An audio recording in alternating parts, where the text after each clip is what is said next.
a graça e a paz do Senhor esteja sobre você, sobre a sua casa, sobre a sua família. Que nós possamos, neste momento, sentir a intensidade desse amor que é tão inexplicável por nós. Quero que você feche os teus olhos neste momento, onde você estiver. Que o Senhor possa falar ao teu coração. Pai, nós te agradecemos, Deus, porque o teu amor, ele é verdadeiro, ele é inexplicável. Ele é gigante, Senhor, pelas nossas vidas. Ele é imensurável, meu Deus. E muitas vezes, Pai, nós acabamos nos perdendo no caminho da nossa vida. Mas, Pai, nesta noite, nós te damos, Senhor, total liberalidade, total liberdade sobre os nossos corações, sobre a nossa casa, meu Deus. Vem agir sobre nós, Senhor. Meu Deus, eu quero te pedir, Senhor, que os teus filhos sejam tocados nesta noite, Senhor, aonde eles estiverem, que a tua palavra possa penetrar os corações, até mesmo os corações mais endurecidos. Deus, vem nos constranger com este amor, Senhor. Nos dá, Senhor, discernimento da tua palavra. Nos dá, Senhor, o entendimento daquilo que o Senhor tem para nós, o teu propósito, do propósito do Evangelho. Toca os nossos corações, Pai. Que nós saímos daqui, Senhor, com a prática dentro de nós, Senhor, com atitudes de mudança, com frutos de justiça, Senhor. Que possamos ser verdadeiramente tocados e inundados pelo teu poder. Pai, em nome de Jesus, todo cansaço, toda distração, tudo aquilo que possa, Senhor, atrapalhar neste momento, eu já repreendo em nome de Jesus, mas que possamos, Senhor, estar atentos àquilo que o Senhor quer nos ensinar nesta noite. Em nome de Jesus, amém. Amém, irmãos. Que Deus abençoe. É a primeira vez frente a frente com as câmeras, né? Eu confesso que é um pouquinho difícil. Porque quando nós estamos aqui ministrando para os irmãos da igreja, a gente tem um termômetro, né? Os irmãos dão risada, dão glória a Deus, dão aleluia. E para a câmera é um pouquinho mais estranho. Mas eu tenho certeza que você está aí na sua casa recebendo e que você, em nome de Jesus, possa abrir o seu coração. Pare com tudo, desligue seu celular. Desliga o celular, não que você está assistindo a gente, mas não fica mexendo no celular, no WhatsApp e etc. Mas que você possa realmente se concentrar neste momento. Vou ser bem breve, a gente tem um tempo curto, um tempo de estudo, né? Mas que você possa receber realmente essa palavra no teu coração. A mim foi dado o desafio de falar um pouco sobre a carta de Filipenses. E eu confesso que eu já li essa carta algumas vezes, mas dessa vez eu precisei estudar mesmo para poder trazer um pouquinho mais de profundidade para vocês sobre essa história tão linda e sobre essa carta tão linda que Paulo escreveu. Mas para falar de Filipenses, eu preciso voltar um pouquinho na história, né? Eu preciso voltar lá em Atos 16. Se você estiver com a sua Bíblia aí, abre lá comigo em Atos 16.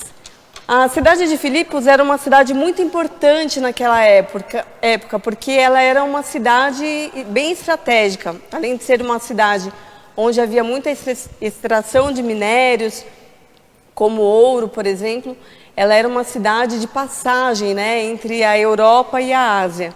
Então era uma cidade muito visada. Houve uma batalha em 62 a.C. e essa cidade ela passou a ser uma cidade de domínio romano. Por isso que ela realmente foi tão marcante e tão disputada. Ela era uma cidade que participava aí de todas as leis e regras do Império Romano. E ela tomou esse nome de Filipos porque ela veio de Filipe, que era pai de Alexandre o Grande, que foi um dos maiores imperadores aí, e que venceu grandes guerras, né? Então, só um pouquinho do contexto histórico, eu acho que é bacana para a gente poder também ter esse entendimento. Se você um dia tiver a oportunidade de ir lá na Grécia, você vai ver ainda os restos dessa cidade, e eu espero que um dia você possa ir, porque deve ser bem bacana a gente ter essa percepção física no lugar, né? Quem sabe um dia eu vou também. Oh, Deus, tomara. Mas em Atos 16 nos fala sobre a ida de Paulo para a cidade de Filipos. E diz assim, Atos 16, versículo 9. Durante a noite, Paulo teve uma visão na qual um homem da Macedônia estava em pé e lhe suplicava: passe a Macedônia e ajude-nos. Depois que Paulo teve essa visão, preparamo-nos imediatamente para partir para a Macedônia concluindo que Deus nos tinha chamado para lhes pregar o Evangelho. Partindo de Troade, navegamos diretamente para Samotrácia e no dia seguinte para Neápolis. Dali, partimos para Filipos, na Macedônia, que é colônia romana e a principal cidade daquele distrito. Filipos também foi conhecida como, além de ser um solo romano, um lugar onde haviam muitos soldados e aposentados do exército romano. Por isso que era uma cidade tão especial naquela época. E aqui a gente vê que Paulo estava se preparando para uma das suas viagens missionárias, e aí ele teve uma visão com outro direcionamento para ele ir para essa cidade. Costumeiramente, Paulo tinha como estratégia evangelística, ele procurava uma sinagoga nas cidades onde ele ia, e ali ele pedia a palavra e começava a falar sobre Jesus, sobre a salvação. Alguns gostavam, outros não, alguns convertiam, outros brigavam com ele, mas era a estratégia dele de evangelismo. E ele, então, na cidade de Filipos, segundo os historiadores, não havia uma sinagoga. Mas Deus preparou um modo dele também evangelizar aquela cidade. Ele foi tomar água ali na região e haviam algumas mulheres bebendo água, e ele começou a conversar com elas. E dentre elas havia uma mulher que se chamava Lídia. E Lídia abriu o coração para as palavras de Deus e foi tocada ali e foi batizada. E ela abriu a porta da casa dela para hospedar Paulo nessa viagem missionária. Então Lídia foi a primeira mulher convertida em Filipos, e ali na casa de Lídia foi o primeiro ponto evangelístico, o primeiro ponto de pregação.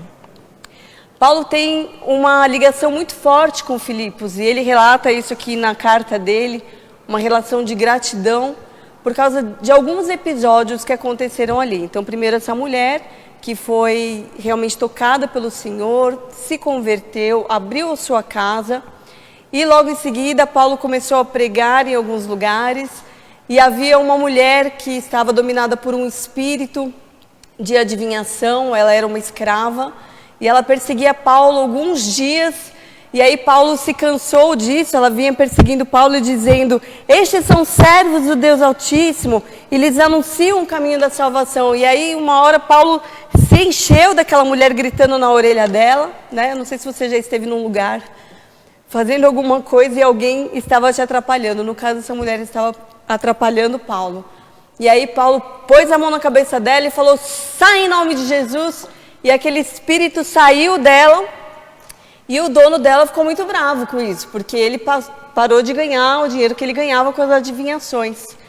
E a partir disso, ele foi preso. Paulo foi preso por essa situação dessa mulher liberta. Eu estava vendo um vídeo esses dias na internet, e normalmente quando a gente está pregando, eu imagino no lugar de Paulo, né? A gente precisa de um pouquinho de concentração.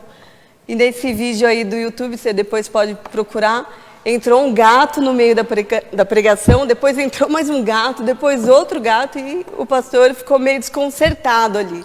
Assim, quando a gente está na igreja, às vezes entra uma pessoa que está um pouquinho exaltada, bêbado, né? Então, a gente tem que ter um jogo de cintura. Eu imagino que Paulo ficou meio nervoso com essa situação. Ela realmente tirou ele do sério. Mas ele fez a função de realmente evangelizá-la e convertê-la e libertá-la. Ele colocou as mãos sobre ela e ela foi liberta. Mas aí ele foi preso por esse motivo. Porque naquela cidade foi levantado: olha, esse homem está trazendo confusão, ele é judeu e ele estava pregando uma coisa que a gente não entende aqui. E ele está trazendo confusão no meio do nosso povo, então vamos prendê-los. E ele foi, Paulo e Silas foram presos e foram açoitados ali e passaram por uma situação muito vexatória. E aqui vem o terceiro episódio do contato aí de Paulo com a cidade de Filipos, quando eles estavam ali naquele cárcere, naquela prisão, e por volta da meia-noite eles estavam louvando, orando e adorando ao Senhor, e houve um grande estrondo, e as portas se abriram, e o carcereiro já pegou uma arma para se matar, porque ele falou: pelo amor de Deus, esse povo vai fugir. E não, eles não fugiram. E aí o carcereiro perguntou: então o que eu faço, né? Porque vocês estão aqui, aconteceu tudo isso, o que eu faço? E aí Paulo falou para ele o seguinte aqui. Ele falou: Mas Paulo gritou: não faça isso, estamos todos aqui. O carcereiro pediu luz, entrou correndo e trêmulo, prostrou-se diante de Paulo e Silas. Então levou-os para fora e perguntou: senhores, o que devo fazer para ser salvo? E eles responderam: creia no Senhor Jesus e serão salvos você e os da sua casa. E pregaram a palavra de Deus a ele e a todos da sua casa.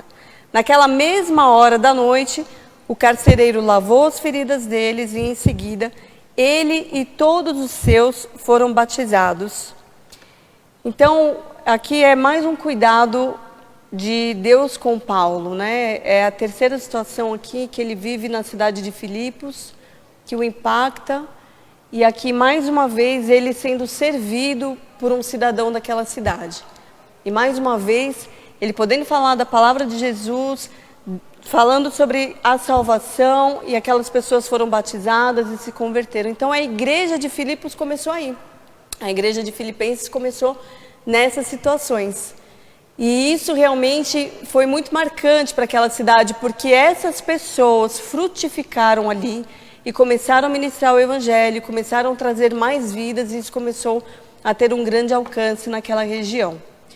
Mas Paulo retomou a vida dele, né, voltou para outras viagens missionárias, e aí quando ele estava preso em Roma, é que ele escreveu as cartas que nós conhecemos e que temos ministrado aí todas as quintas-feiras, e em especial essa carta de Filipenses, que eu quero ler com vocês aqui, o início dela, né? Filipenses 1, versículo 2 a 6, que diz assim: a vocês graça e paz da parte de Deus nosso Pai e do Senhor Jesus Cristo. Agradeço a meu Deus toda vez que me lembro de vocês. Em todas as minhas orações em favor de vocês, sempre oro com alegria, por causa da cooperação que vocês têm dado ao Evangelho, desde o primeiro dia até agora. Estou convencido de que aquele que começou a boa obra em vocês vai completá-la até o dia de Cristo Jesus. Paulo sempre iniciava as suas cartas falando graça e paz, né? Era um conjunto de boas coisas aqui, era uma grande saudação, porque a graça, ela é o favor imerecido, né? E a paz, ele desejava paz sobre aquelas pessoas. Era uma saudação que ele adotou e que ele colocava em todas as cartas dele. Mas especificamente aqui, na carta de Filipenses, ele demonstra uma eterna gratidão àquelas pessoas.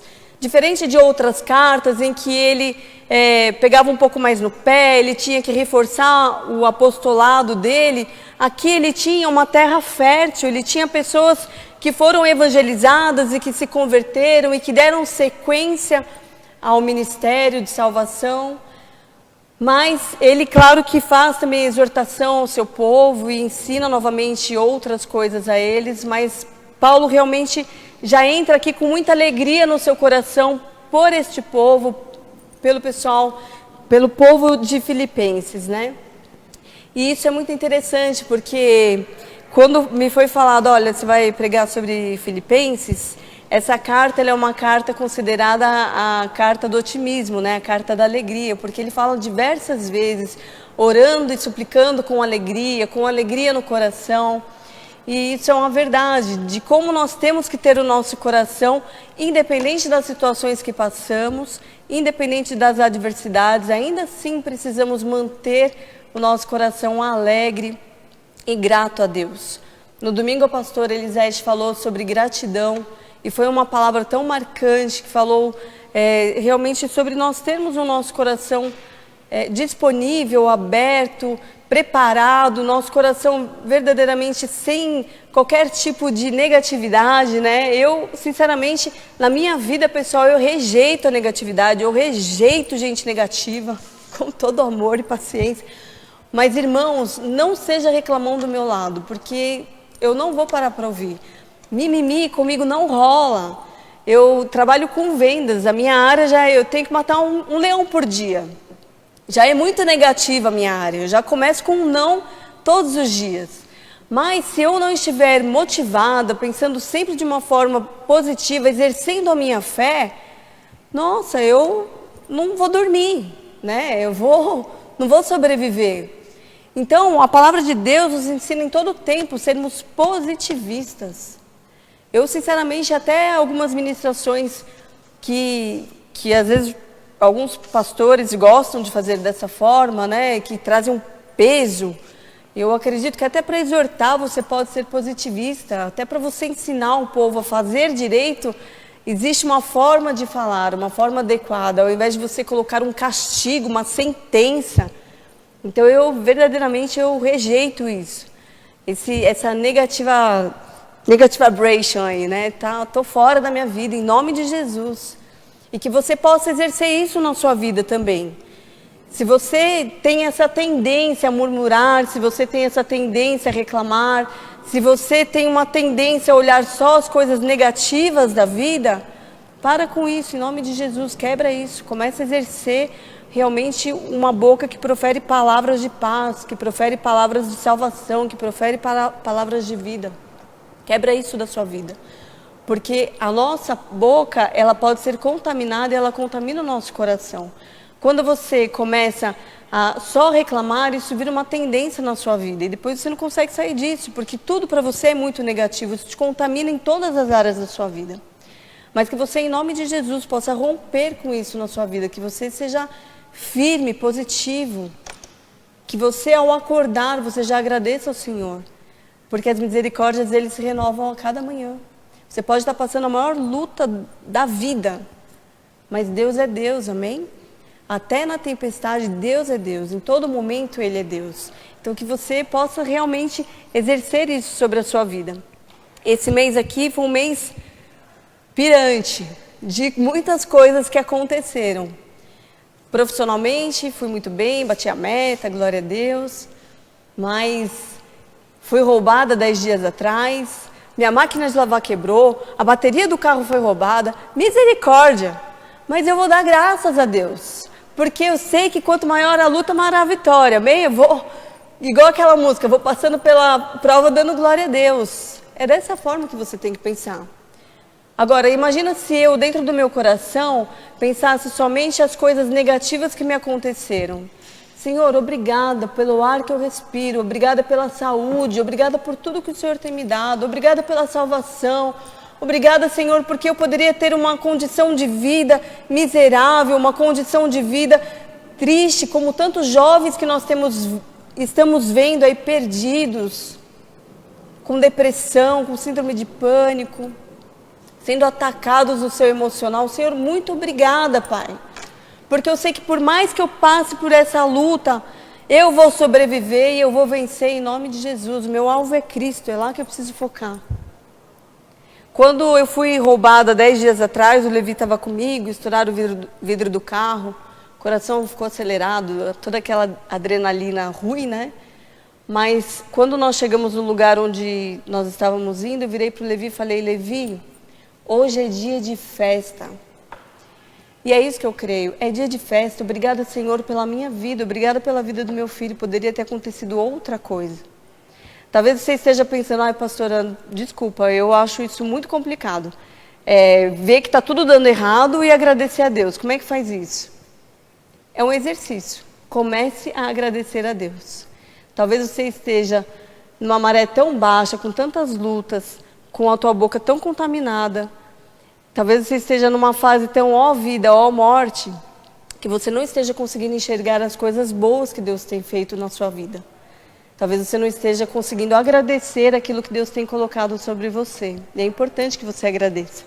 Mas voltando aqui para a carta de Filipenses, né?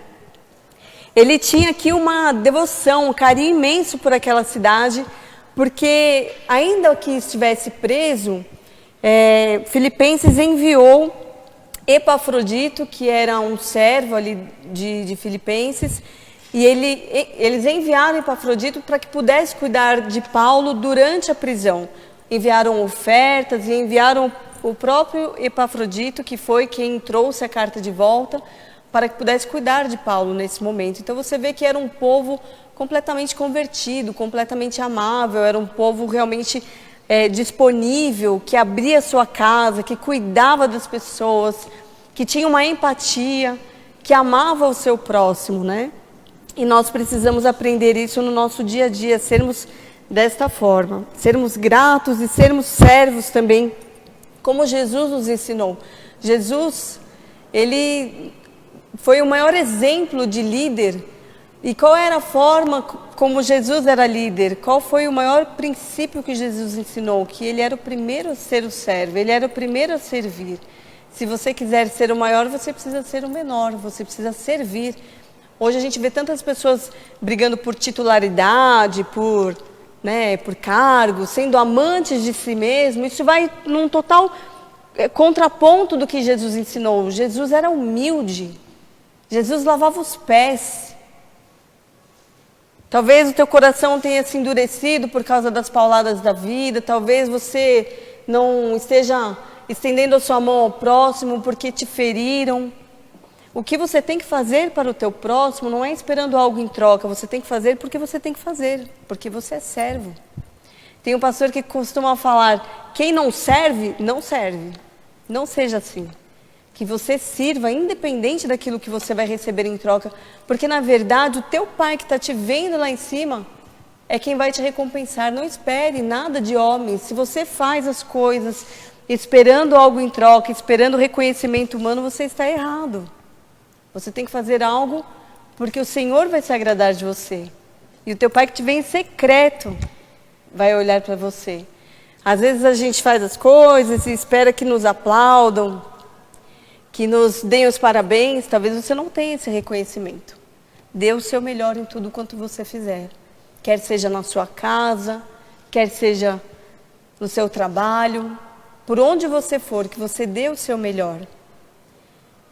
Se você tem uma função no seu trabalho, faça além do que te pedem.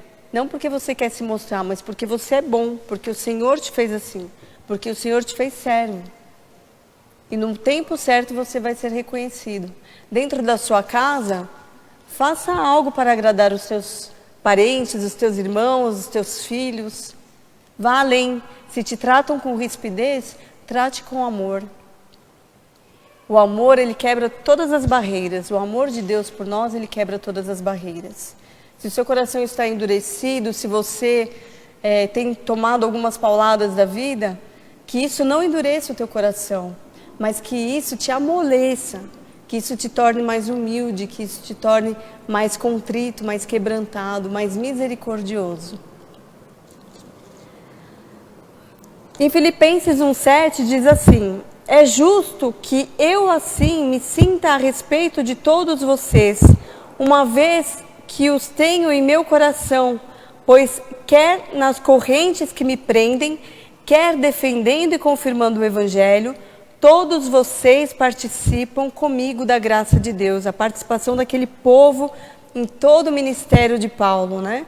Filipenses 1:9-11 diz: quero que saibam, irmãos, que aquilo que me aconteceu tem antes servido para o progresso do Evangelho. Como resultado, tornou-se evidente a toda a guarda do palácio e a todos os demais que estou na prisão por causa de Cristo. E Filipenses 1:12-13 diz assim: e a maioria dos irmãos, motivados no Senhor pela minha prisão, estão anunciando a palavra com maior determinação e destemor. Quer dizer, Paulo foi preso, estava numa condição ruim e ainda assim ele agradecia. Graças a Deus que vocês estão comigo nessa batalha. E graças a Deus porque eu estou preso. Porque agora que eu estou preso, o Evangelho se fez mais conhecido. Quer dizer, o propósito de Deus, Deus usou Paulo como um instrumento nas mãos dele, para que o propósito fosse alcançado, que era a salvação daquele povo. E as pessoas achavam que quando prendessem Paulo, o Evangelho ia se calar, as pessoas ficariam mais temerosas de falar do Evangelho da salvação. Mas não, o que aconteceu foi maior ainda. Aquilo realmente se tornou de uma forma muito maior de evangelismo e as pessoas foram alcançadas, assim como foi com José, né? José diz assim, Gênesis 50:20: vocês planejaram mal contra mim, mas Deus o tornou em bem, para que hoje fosse preservada a vida de muitos. Às vezes nós não entendemos muito as formas como Deus faz. Porque nós, na nossa visão humana, queremos que Deus faça as coisas da nossa forma. Mas Deus é soberano, é poderoso, é glorioso, Ele sabe de todas as coisas. Se você estiver com a sua mente e o seu coração focado no propósito de Deus e deixar que Deus conduza a sua vida, com certeza a vida vai ser mais fácil para você, se você for obediente a Deus. Agora, se você ficar batendo cabeça, você vai ser como Jonas, né? Deus manda ir para um lado, você vai para o outro e aí aprende a duras penas. Mas aqui, Paulo, ele tinha um entendimento de que, Senhor, eis-me aqui, eu estou preso, eu estou nessa situação, mas eu te dou graça, porque ninguém calou o seu propósito. O propósito continua seguindo e eu sou um instrumento nas tuas mãos. Ainda que eu esteja aqui, dentro da prisão, o evangelho está sendo preparado, está sendo pregado.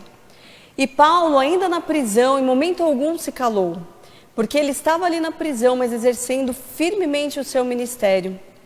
Ele estava ali na prisão, escrevendo as cartas, encorajando as pessoas, motivando, trazendo palavras de vida, corrigindo, exortando aquilo que precisava ser corrigido. Porque ele tinha uma visão que vinha do trono e às vezes as pessoas se perdiam com ideologias diferentes ou com idolatrias. Então Paulo, ele tinha essa função. Deus tocou o coração de Paulo e dava o discernimento dele para cada uma das igrejas que ele tinha que falar e o que ele deveria falar. E nós, muitas vezes, não entendemos os propósitos de Deus na nossa vida. Queremos que Deus seja rápido, que Deus faça da nossa forma. Mas a vontade de Deus, ela é boa, ela é perfeita e ela é agradável.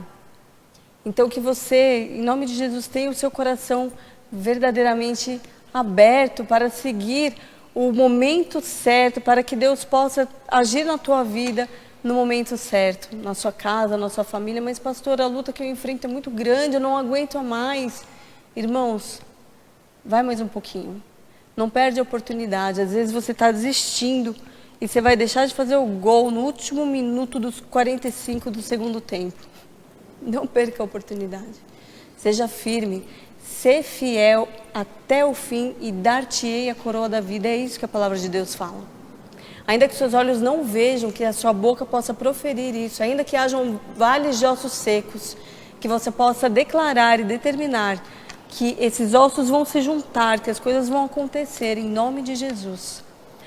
O livro de Filipenses é um livro de encorajamento, é um livro de alegria, é um livro de gratidão, é um livro de positividade, é um livro de fé.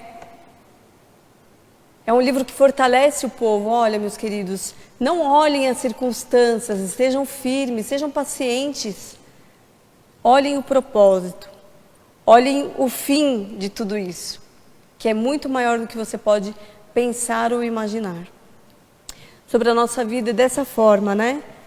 Que você possa realmente enxergar com olhos espirituais, ter o discernimento que o Senhor Ele quer te dar, para que você tenha paciência verdadeiramente, tenha sabedoria, tenha estratégias. Paulo era um cara muito estrategista. Ali em Roma, quando ele estava preso e ele foi açoitado publicamente, né? Ali na cidade de Filipos, quando na primeira vez antes ele escrever a carta, quando ele foi açoitado publicamente, e aí o carcereiro, aconteceu aquela situação, as portas se abriram, o carcereiro deu abrigo a eles e cuidou deles, e aí vieram os soldados romanos e disseram para ele assim: o Paulo, olha, o negócio é o seguinte, você já deu muito problema aqui, acho melhor você ir embora, pode ir e tal. Paulo falou assim: não, eu sou cidadão romano. E Filipenses era um estado romano, era uma cidade romana. Aí ele falou assim: da mesma forma que vocês me açoitaram publicamente, agora eu quero ser também libertado publicamente. Pode chamar os magistrados aí. E aí chamaram os magistrados e ele foi libertado, liberado ali pelo povo. E ficou mais um tempinho na casa de Lídia, tendo os cuidados. Mas Paulo, ele sabia dos direitos dele. E Deus dava muita sabedoria a ele. Em todas as ações que ele fazia, em todas as viagens que ele tinha, estratégias de sabedoria para trazer salvação aos povos. A forma de falar, o que falar, diz os historiadores que ele falava muitos idiomas. Que você tenha sabedoria na sua vida também. Que você tenha sabedoria onde você for. Talvez você queira ser um pouquinho explosivo, ou a tua personalidade talvez seja dessa forma. Às vezes é difícil engolir um sapo de perna aberta, né? Mas nós precisamos ter um controle emocional, ter domínio próprio sobre a nossa boca, sobre a nossa mente, sobre o nosso coração. Talvez você queira explodir, mas conte até 10, irmãos, e peça discernimento a Deus. Quantas vezes a minha boca quis falar uma coisa, mas o meu coração segurou e o Espírito Santo tocou em mim e me deu estratégias para agir em determinadas situações. Eu estava conversando com uma pessoa esses dias e nós estávamos, uma pessoa do meu trabalho, ele é cristão, e ele estava abrindo uma particularidade da vida dele e uma situação em que ele aguarda firmemente a promessa de Deus na vida dele. E nós começamos a conversar sobre obediência e o Senhor me lembrou de uma situação em que eu passei na minha vida, em que eu estava literalmente entre a cruz e a espada. Estava numa situação ali que eu tinha que tomar uma decisão e eu tinha que renunciar a algumas coisas, tinha que realmente abrir mão de coisas que para mim naquele momento eram importantes, mas que não agradavam a Deus. E eu entreguei, falei, Senhor, não consigo enxergar o que vai acontecer depois daqui.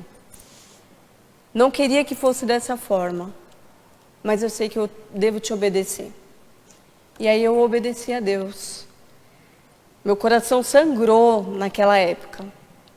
Mas hoje eu enxergo, depois de tudo que passou, eu enxergo os propósitos de Deus para a minha vida.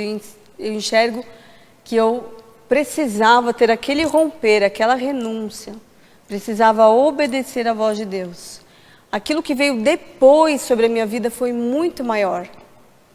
Então, se existe algo na sua vida que você precisa renunciar, que você precisa abrir mão, que você precisa ouvir, entender e obedecer, faça isso. Não tenha medo do que você vai perder, não olhe para trás, abandone. Olhe para frente, olhe para Cristo. E o Senhor vai te recompensar. Eu estava ouvindo uma ministração esses dias, o pastor estava falando exatamente sobre isso, sobre renúncia, sobre obediência. E aí ele comentou que ele pregou sobre isso, muitos jovens aceitaram a Jesus e foram à frente, mas um jovem especificamente o procurou e abriu o coração e falou, pastor, eu entendo a palavra, eu aceito isso, mas eu não consigo romper, eu tenho uma dificuldade muito grande. Foram 2 situações que ele passou com jovens depois dessa ministração. Um dos jovens tinha um problema sério com pornografia. E ele não estava disposto, talvez, a renunciar de fato. Pornografia e uma vida promíscua. E o outro jovem, ele tinha uma situação em que ele era casado com outro homem, tinha um relacionamento homoafetivo. E ele chorou amargamente, porque aquela palavra entrou no coração dele. E ele falou, pastor, eu não quero abrir mão disso. E ele não estava disposto a renunciar. Então, irmãos, a palavra de Deus ela é viva e eficaz, né? Ela é poderosa para transformar a sua vida. Mas se você não estiver disposto a renunciar, serão apenas palavras, serão apenas letras. Mas se você estiver disposto a renunciar e andar conforme o que Deus deseja para a sua vida, você vai viver uma vida de paz, de alegria, de transformação, de mudança e de regozijo. Que você possa desejar isso sobre a sua vida, que você possa desejar isso sobre a sua família, que você possa desejar isso sobre o seu coração, mas é necessário romper. Paulo rompeu. Paulo rompeu quando ele era Saulo, né? Ele tinha uma posição muito boa, ele foi tocado pelo Espírito de Deus, ele foi transformado, ele renunciou àquela vida. De ser perseguidor, ele passou a ser perseguido, porque aquilo foi tão forte no coração dele, fez tanto sentido dentro dele, que ele abriu mão de tudo o que ele tinha para viver o Evangelho. que você entenda no seu coração os propósitos de Deus, os planos de Deus, os processos de Deus. Mas se existe algo dentro de você que precisa ser rompido, rompa, faça isso. Tome essa decisão, se liberte. Talvez sangre no teu coração nesse momento, mas aquilo que você vai colher vai ser muito maior sobre você. Amém? Para finalizar, o livro de Filipenses ele é bem curtinho, né? Ele tem 4 capítulos só. E eu te convido a, nesse período, você ler aí comigo esses 4 capítulos. E eu confesso que eu vou dar uma pincelada, porque mesmo sendo só 4 capítulos, a gente consegue estendê-lo bem. Daria para fazer semanas e semanas falando sobre Filipenses, que é um livro tão profundo, tão abençoado.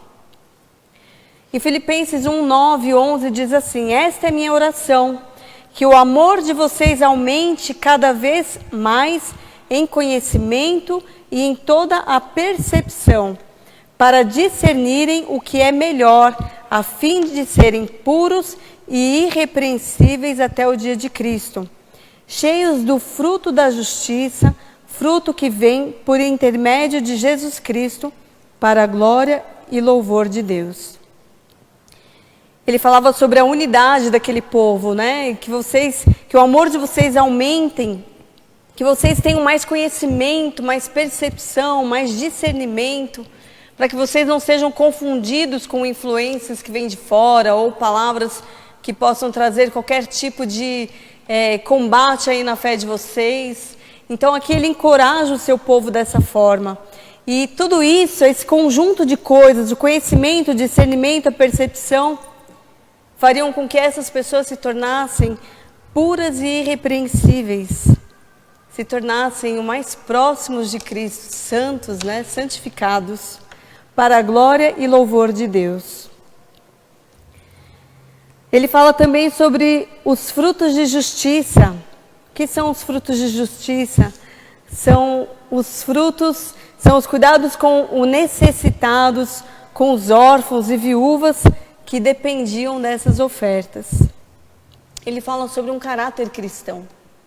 Ele fala sobre você ser verdadeiramente aqui um servo amável, um servo que cuida dos próximos, que cuida das viúvas, que estende a mão, que tem sensibilidade ao seu próximo.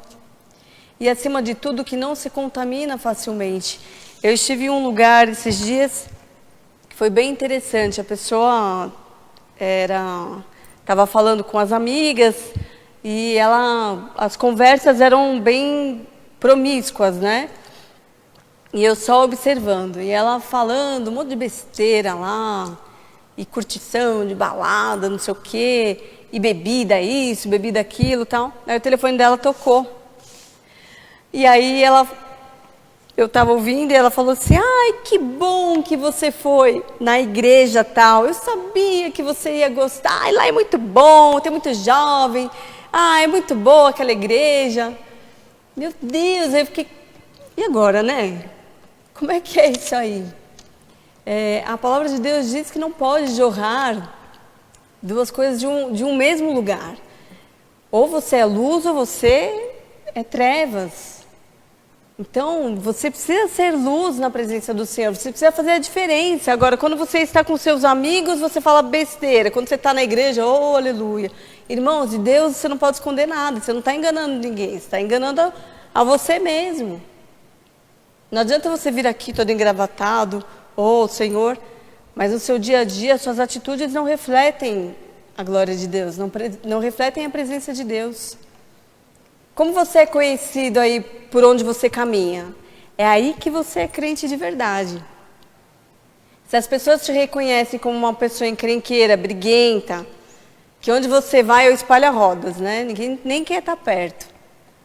Ou uma pessoa que está realmente, fala de uma forma que não agrada a Deus, que você possa ter o seu coração convertido, que as suas atitudes sejam atitudes que demonstrem a glória de Deus, para que você possa, por onde você passar, transformar vidas também. Que você não seja contaminado, mas que você possa ser um transformador de vidas.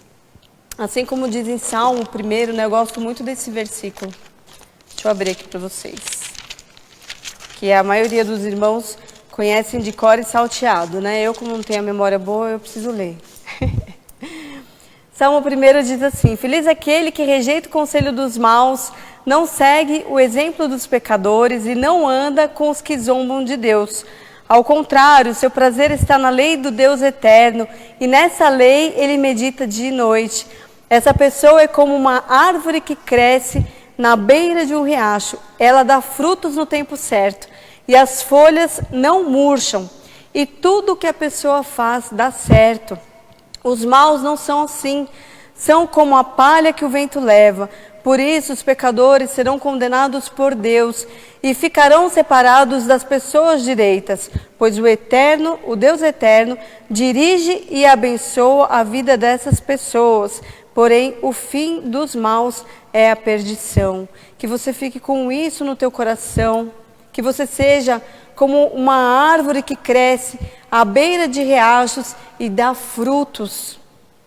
E tudo quanto você fizer possa prosperar. Em nome de Jesus. Gostaria que você fechasse os seus olhos. E Paulo foi uma pessoa que se deixou ser usado. Às vezes a gente fala, Senhor, eis-me aqui, mas na hora que nos é cobrado algo, na hora em que nós precisamos abrir mão de nós mesmos, precisamos renunciar, Senhor, eis-me aqui, só até esse ponto. E aí, às vezes, você não sabe por que as coisas não acontecem na sua vida, por que as coisas estão travadas, mas você não se deixa ser um instrumento nas mãos de Deus. Você não se deixa ser um canal nas mãos de Deus, você não deixa com que o Senhor toque o seu coração, você não exerce a obediência a Ele. Eu costumo falar para o Levi que a obediência gera bênção, né? A pastora Angélica também fala bastante disso, para os filhos dela, para o Davi e para a Sarinha. E é isso. Quando nós somos obedientes e tementes a Deus, quando nós temos o temor ao Senhor, que é o princípio da sabedoria, as coisas elas vão se encaixando. Talvez você tenha uma urgência em resolver questões, talvez você, na sua ansiedade, queira resolver as coisas da sua forma, mas, irmão, em nome de Jesus, se deixa conduzir pelo Senhor. Se deixa ser conduzido por Deus.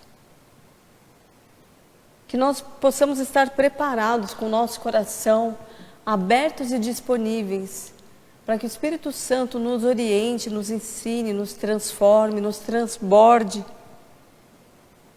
Nesse período de quarentena aqui, o quanto você tem entregue o seu tempo a Deus?